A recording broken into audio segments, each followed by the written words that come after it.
Good afternoon to all of you. Welcome to all in this 10th class special live session. सभी को नमस्ते, राधे राधे। आज की 26 तारीख की डेट है और आज की शीट के सभी क्वेश्चंस मोस्ट इम्पॉर्टेंट हैं और सभी लैंग्वेज वाले क्वेश्चंस हैं जिससे हमें ये पता लगा सकें कि हमें एचसीएफ कब लेना है और एलसीएम कब लेना है। आपके आज की शीट का आइए फर्स्ट क्वेश्चन पढ़ते हैं। शीट सभी बच्चों के पास पहुंच चुकी है। In a seminar number of participants in Hindi, English and math. Number of participants in Hindi कितने दिए हुए हैं? 60। Number of participants in English कितने दिए हुए हैं आपको क्वेश्चन में? 84। And number of participants in, अगला है मैथ। मैथ्स में कितने पार्टिसिपेंट्स सेमिनार के अंदर अटेंड कर रहे हैं? 108। चलिए क्वेश्चन को पढ़ते हैं। कह रहा है मिनिमम नंबर ऑफ रूम्स निकालने हैं। अब जरा देखिए, ये तीनों के तीनों कौन है? ये तीनों के तीनों पार्टिसिपेंट्स की संख्या है। तो जब मैं पार्टिसिपेंट्स की संख्या का एचसीएफ या एलसीएम निकालूंगा तो पार्टिसिपेंट्स ही तो आएंगे, रूम्स थोड़ा आएंगे। हम चाहते हैं कि कम से कम रूम यूज हो।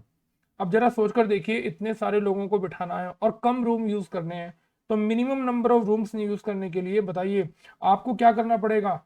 सभी पार्टिसिपेंट्स को कम कमरों में बिठाना पड़ेगा।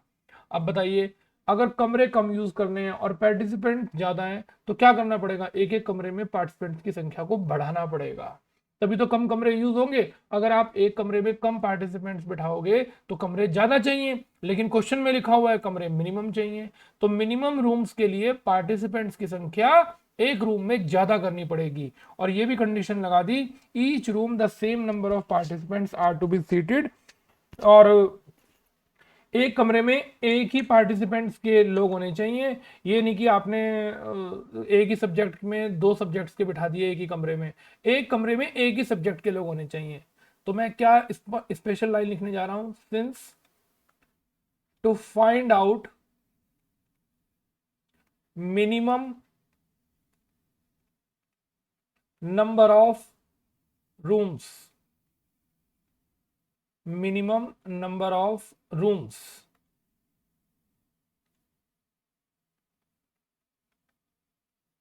we have to seated maximum participants in each room. So we have to take the, बोलो क्या मैक्सिमम के लिए क्या निकाला जाता है? HCF of 60, 84 and 108। ये देखिए 60, 84 और 108 का हम क्या निकालेंगे? एचसीएफ निकालेंगे। ठीक है, तो चलिए आइए पहले 60 और 184 का निकाल लेते हैं। 61 जा 60 हो गया 4 और ये 24 बच गया। देखना कुछ माइनस गलत तो नहीं हो गया। अब 60 बीच में लिखते हैं, 24 टू जा 48 और ये 12 बच गया। अब 24 बीच में लिखते हैं, 12 टू जा 24। तो बताइए H C F of 60 and 84 equal 12 आ गया। अब क्या करेंगे? Now H C F of 12 and 108। चलिए अब 12 का 108 से निकालेंगे, तो 12 बीच में लिखेंगे और 108 बाहर लिखेंगे और 12 की टेबल 9 पर पूरा पूरा कटता है। और ये देखिए हमारा एस सी एफ कितना आ गया? एस सी एफ हमारा 12 आ गया। अब ये क्या आया? ये एक रूम में पार्टिसिपेंट्स की संख्या आई। Number of participants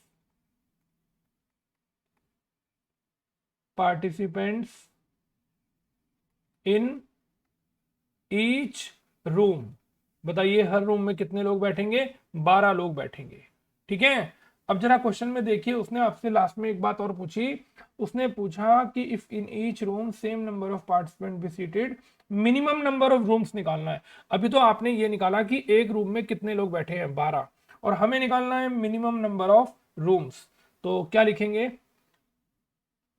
number of rooms required, क्या करेंगे, ऊपर लिखेंगे टोटल पार्टिसिपेंट्स, टोटल पार्टिसिपेंट्स, और नीचे लिखेंगे पार्टिसिपेंट्स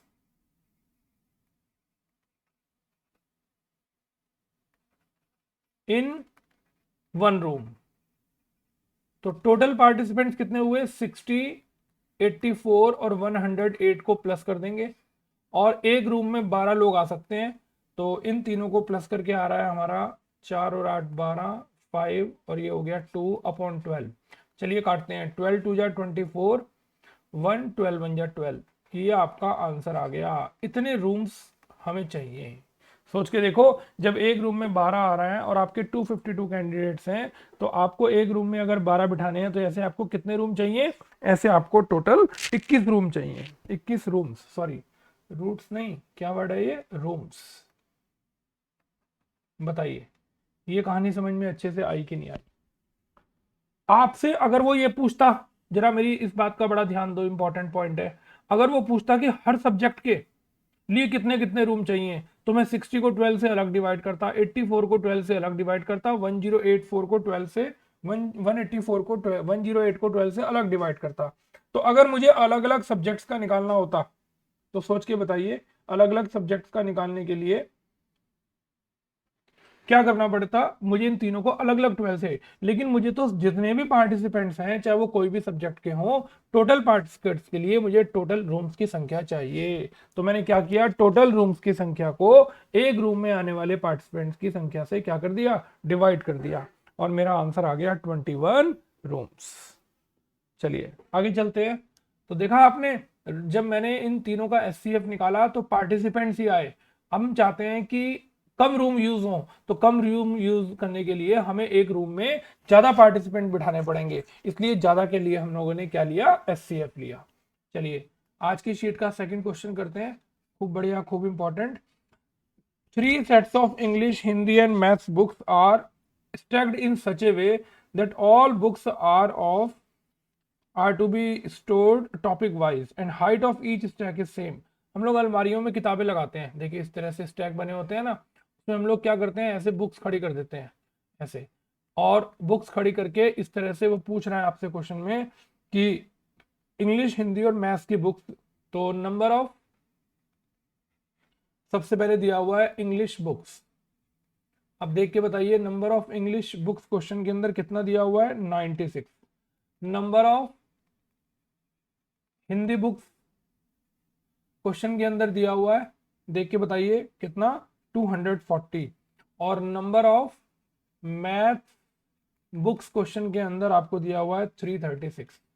अब आप क्या चाहते हैं कि number of books, assuming books are of same thickness, सबकी थिकनेस भी सेम है, और वो कह रहा है कि determine the number of stacks of English, maths and Hindi and maths books. अब बताइए, आप इन सब बुक्स को ऑर्डर में अरेंज करना चाहते हैं और कम जगह घेरना चाहते हैं, ठीक है। आप चाहते हैं कि नंबर ऑफ, क्वेश्चन के अंदर आपने पूछा नंबर ऑफ स्टैक्स, कि कितनी शेल्फ चाहिए जिससे हम लोग इन सारी बुक्स को अरेंज कर सकें।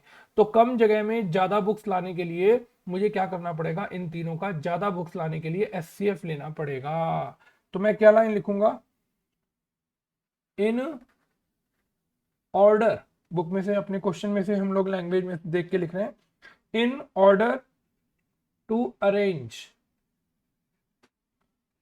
All books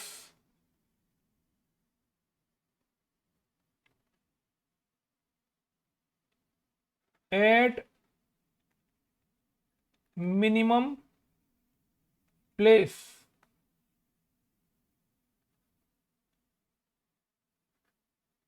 number of books have to put मोर।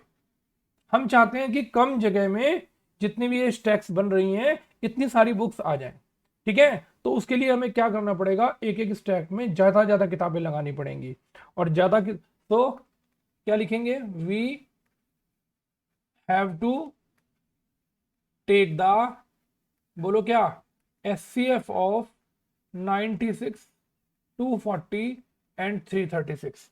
हमें इन तीनों का क्या निकालना पड़ेगा, इन तीनों का हमें एचसीएफ निकालना पड़ेगा, क्योंकि वो जो लार्जेस्ट नंबर आएगा ना, वो लार्जेस्ट नंबर आएगा वो इन तीनों से एग्जैक्टली डिवाइड्स होना चाहिए। ये तीनों नंबर उस नंबर से एग्जैक्टली डिवाइड्स होने चाहिए। अगर ये तीनों नंबर उस नंबर से एग्जैक्टली डिवाइड नहीं होंगे, सोच के देखिए, ये तीनों नंबर अगर उस नंबर से एग्जैक्टली डिवाइड नहीं होंगे तो आपको कैसे पता चलेगा कि एक शेल्फ में कितनी बुक्स आएंगी? आया समझ में? तो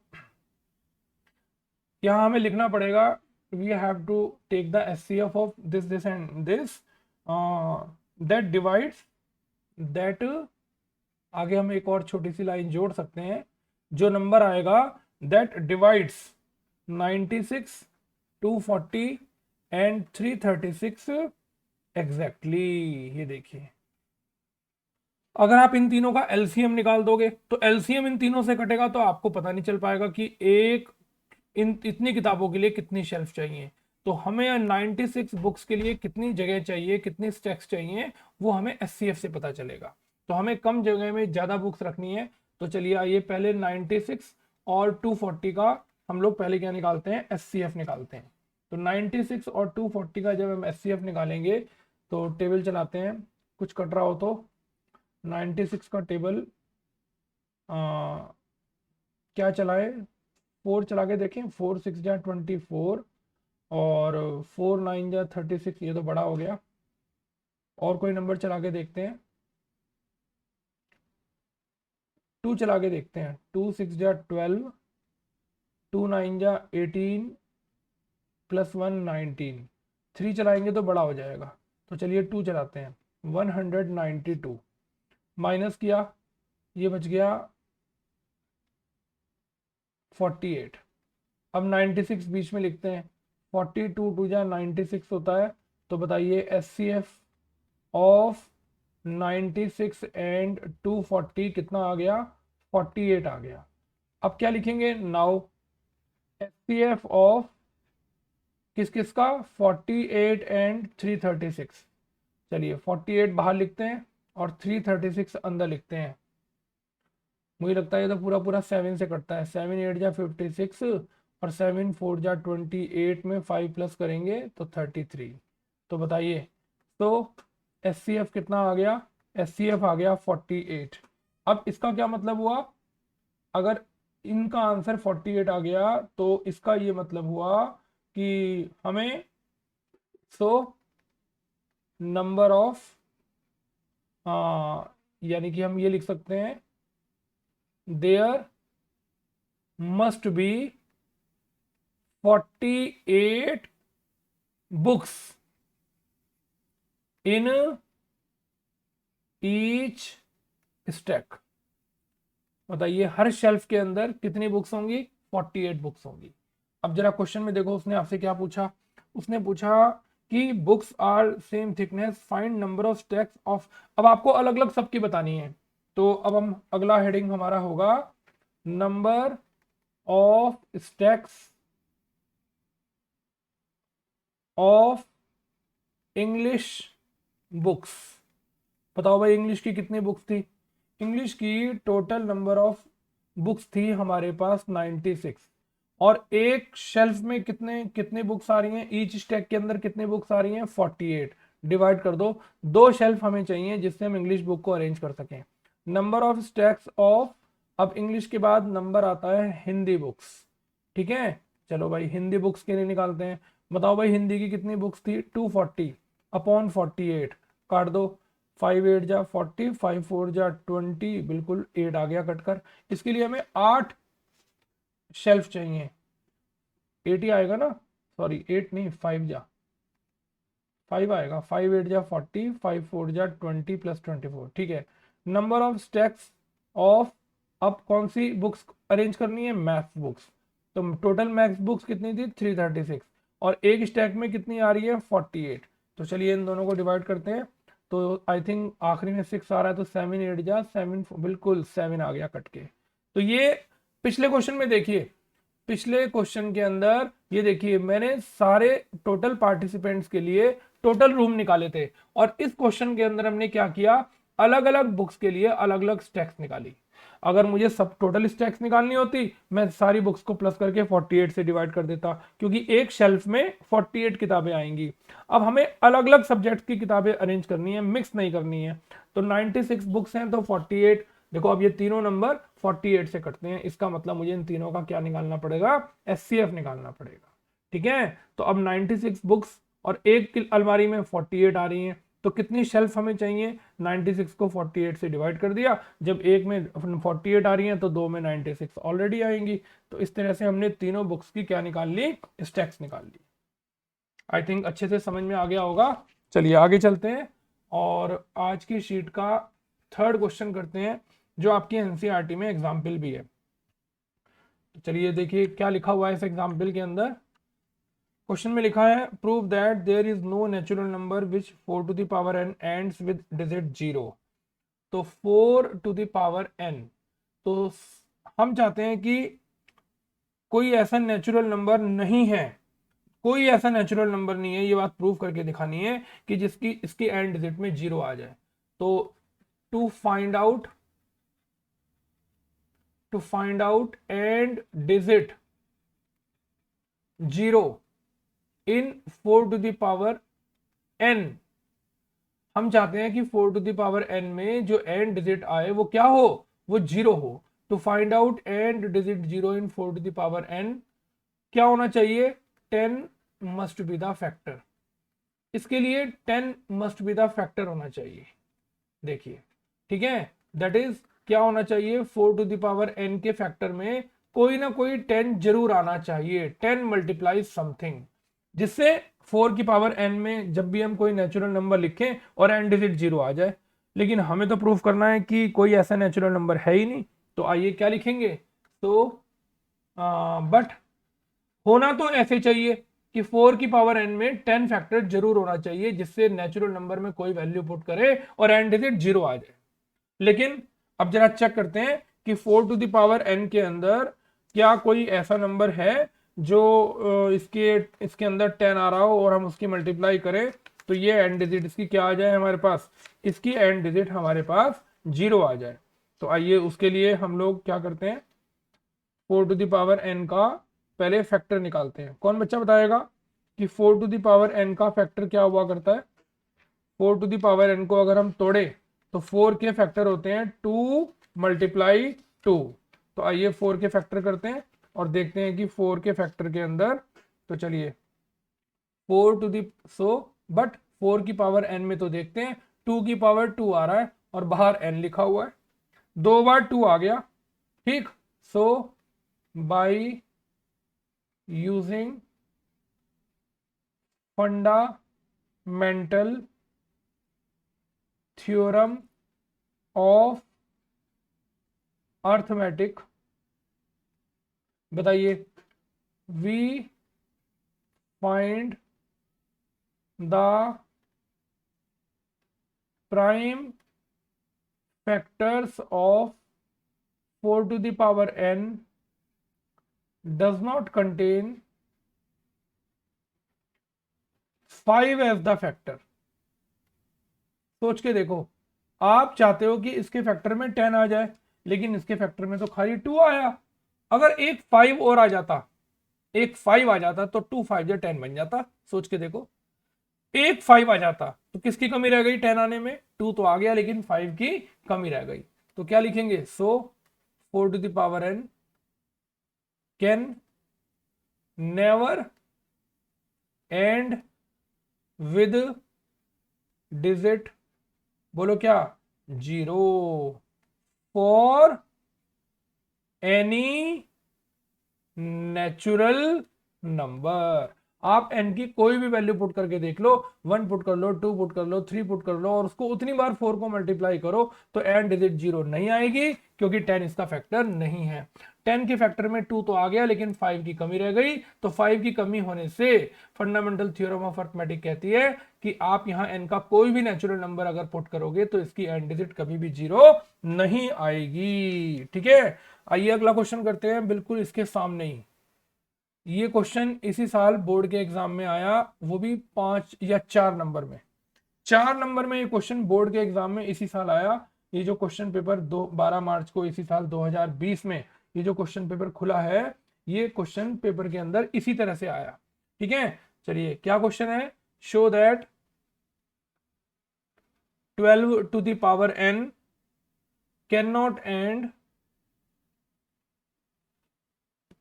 end with digit 0 और 5 for any नेचुरल नंबर। किसी भी नेचुरल नंबर के लिए आपकी इस 12 की पावर n जब हम खोलें तो कोई भी एंड डिजिट 0 और 5 नहीं आनी चाहिए। ये बात मुझे क्वेश्चन के अंदर प्रूफ करनी है। ठीक है, तो क्या लिखूंगा, to find out end digit 0 और 5 in 12 to the power n, comma लगाकर क्या होना चाहिए, 10 मस्ट बी द फैक्टर, इसका फैक्टर 10 होना चाहिए। दैट इज, यानी कि जब मैं 12 की पावर n के 12 के फैक्टर करूं तो समथिंग मल्टीप्लाई 10 आना जरूरी है। बट चेक करते हैं कि क्या ऐसा हो रहा है। अब जरा 12 के फैक्टर निकालते हैं, 2 इंटू 2 इंटू 3, ये देखो, ठीक। अब 2 का स्क्वायर इंटू 3 आ गया, और किसकी कमी रह गई, एक 5 की कमी रह गई। अगर एक 5 और आ जाता ना, एक 5 और आ जाता तो क्या लिखें, बाई यूजिंग फंडामेंटल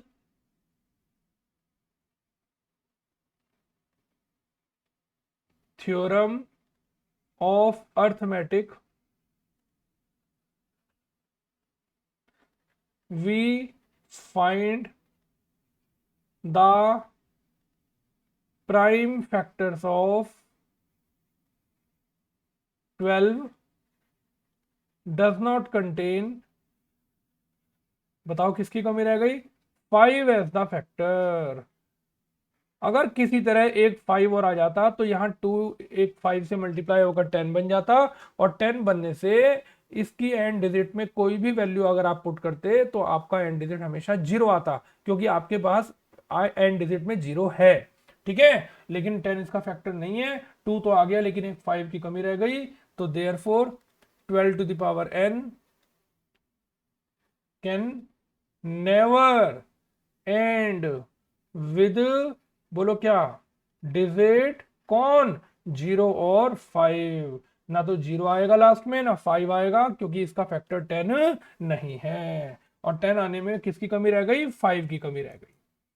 ठीक है, समझ में आ गया, खूब इंपॉर्टेंट। इस साल ये क्वेश्चन 4 नंबर में, ये देखिए 4 नंबर में ये क्वेश्चन बोर्ड के एग्जाम में आया। चलिए आगे चलते हैं, और क्वेश्चन नंबर, अब आपके सामने आज की शीट का क्वेश्चन नंबर 5 पढ़ते हैं। ध्यान से लैंग्वेज को पढ़िए, कोई जल्दी नहीं। In a school there are 2 sections of A and B of class 10th। A और बी के 2 सेक्शन हैं क्लास 10th के, और इस सेक्शन के अंदर क्वेश्चन में लिखा हुआ है कि number of students in section A, section A में बच्चों की संख्या आपको क्वेश्चन में दे रखी है 32, and number of students in section B, section B में बच्चों की संख्या दे रखी है 36। कह रहे हैं minimum number of books required for the class library. अब बताइए minimum number of books like class library के लिए कितनी लें for their library, so that they can be distinguish equally among the students, जिससे हम लोग इन सब में इक्वली बांट सकें। तो to find out minimum number of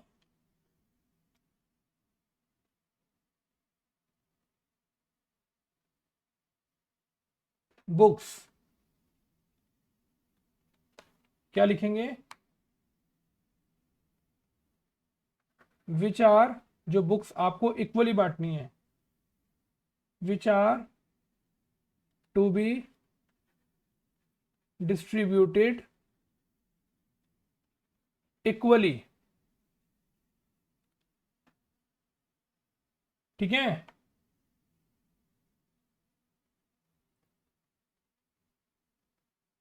number of books क्या होना चाहिए, must be the, must be the क्या होना चाहिए बताइए, मल्टीपल होना चाहिए।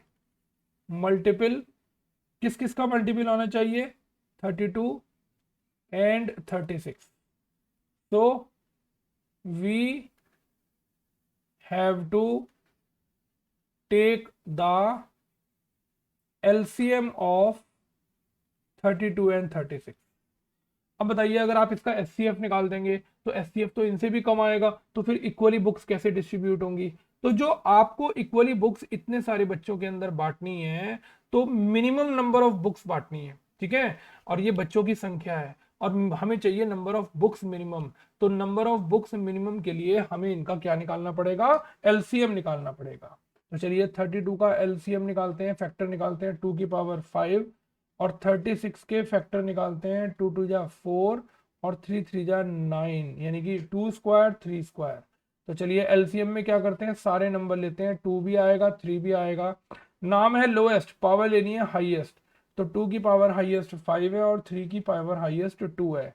तो 2 जा ये हो गया 32 और ये हो गया 9, तो ये हो गया और हमारा 288। अब आप देख लीजिए नंबर ऑफ बुक्स जो है हमारे पास इतनी 288 है, जिससे हम इन सब बच्चों को इक्वली नंबर ऑफ बुक्स बांट सकें, क्योंकि 288 32 से भी कटता है और 36 से भी कटता है, ठीक है। तो अगर हम चाहते हैं कि इक्वली बुक्स बांटे तो वो जो हमारा आंसर आए वो इन दोनों का मल्टीपल होना चाहिए। तो देयरफॉर छोटी सी लाइन में स्टेटमेंट लिख देंगे, रिक्वायर्ड नंबर ऑफ बुक्स, ठीक है, required number of books is, बोलिए क्या आंसर हो गया, 288। ये आपके इस क्वेश्चन का आंसर हो गया।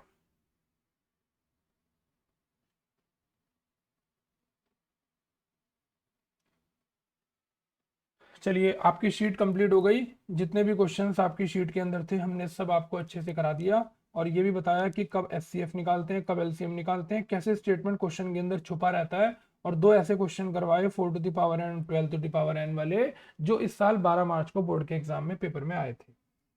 चलिए कल और अच्छे अच्छे क्वेश्चन चैप्टर 1 के भी और क्वेश्चंस कल का दिन भी कराएंगे, और इसलिए आपसे रिक्वेस्ट है कि आप अच्छे से डेली क्लास को अटेंड करते रहिए और जो जो क्वेश्चंस हम आपको करा रहे हैं हमारे साथ साथ उन सबको कंप्लीट करते रहिए, ठीक है। चलिए thank you very much, God bless you, Radhe Radhe.